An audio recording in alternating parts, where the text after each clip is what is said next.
Peggy 16. Hi guys, Ricky Martin here, and welcome back to our behind-the-scenes journey of the game collaboration between Bandai Namco, DigixArt Studio and Aardman. Today we're going to peek behind the veil at that painterly effect style that Aardman have been developing for the game. We're going to talk to the lead, well, the only graphics developer on the project, as well as chatting to some of the other technical art team. This is 1111 Memories Retold, behind the scenes. My name is Alexander Berg and I am the graphics programmer on 1111. At the start of the project I read a lot of actual research papers on how to simulate paints, but there was a lot of things that I just had to figure out how to do by myself. The way that the painterly effect is constructed is that we actually simulate individual brush strokes. They are simulated as particles. By breaking it down to those constituent parts, it allows us to have a lot of the key aspects of what makes a painting look like a painting. You get broken up edges of individual strokes making up an object. We can make them flow along the surface of an object as well. So for example, if we have water running down a stone, we can actually have that happen.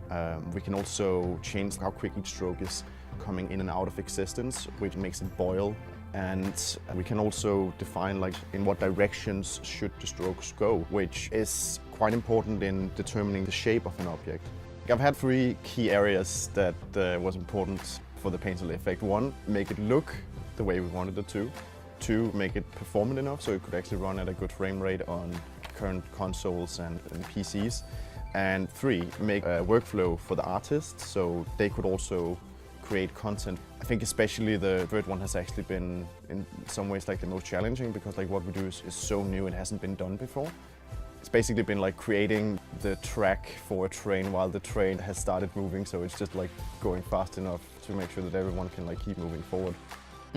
Insert Wallace and Gromit reference here. I'm Ollie Skillman-Wilson and I'm one of the game artists on 1111. We control the texture that goes on the model. So we'll texture its colour as you would with a traditional game asset, and its material properties like how it reflects light and that kind of stuff. And then on top of that we control the painterly effect with a set of textures that will control brush size, brush type, brush direction, and that's a second texture which just the painterly effect sees, and it'll read out all that information and start applying brush strokes on top of it based on what values we put into that texture. It can be slightly painful to look at a level without the painterly effect on, but we know we're prioritising the right thing, because when we turn it on, when the lights are baked correctly, it's going to look really lovely. My name's Cody Dyer. I'm lead technical artist here at Aardman. During the start of the project, we found ourselves essentially over-engineering a lot of the assets. Artists want to make their stamp, they want to make nice assets, they want to be proud of it, but the actual reality is very often the kind of higher level of detail, the more noise that it would create for Alex's brush pass, and ultimately what that would do is would create a lot of Z fighting and basically brush issues. So we'd get a lot of flickering and other things. So we had to tone everything back. We've simplified the kind of bitmaps, we've reduced the amount of detail, and it's become a much more stable project for doing it. It's been an interesting roller coaster of kind of getting the right level of fidelity. I mean, it's very much a work in progress. As a byproduct of those guys doing the trailer, actually shone a light on a few things that Bram and I have been discussing already about, some additional kind of rim light shaders for the characters, other things that we need to make pop. It's really satisfying when it goes right, but I mean, I've had days or even weeks where I'm looking at materials and I'm making adjustments to sliders, and I've kind of got to the point where I'll shut my eyes and I'm seeing brush strokes everywhere.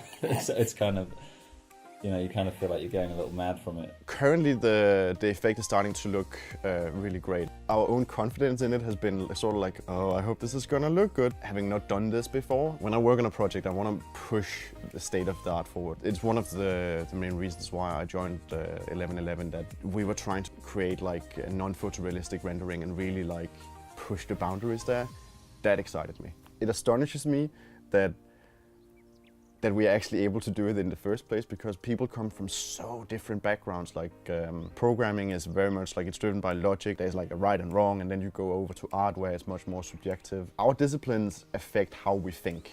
So it requires quite a lot of empathy to try and understand the other members of your team. That's one of the things I appreciate with It is one of the best teams I've been a part of. There's a surprising amount of tech, I think, involved in making any game. Even the simplest interactions aren't just there by default. Like there's some Peter Molyneux quote where he makes an analogy.